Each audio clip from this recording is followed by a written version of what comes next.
श्री सौन्दर्यलहरी प्रथमो भागः आनन्दलहरी श्रीविद्या रहस्यम् श्लोका 13 नरं वर्षीयांसं नयनविरसं नर्मसुजडं तवापाङ्गालोके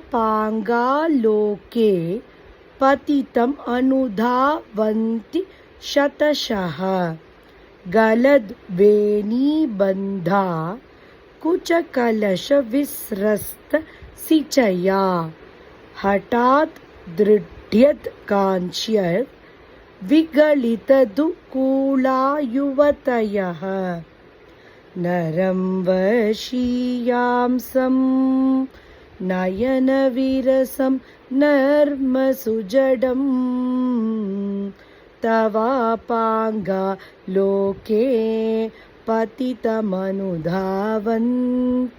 शतशः गलद्वेणीबन्धा कुचकलशविस्रस्तसिचया हठात् दृढ्यत्काङ्क्ष्या विगलितदुकूला युवतयः। ओम श्री मात्रे नमः। ओम श्री ललितांबिकायै नमः।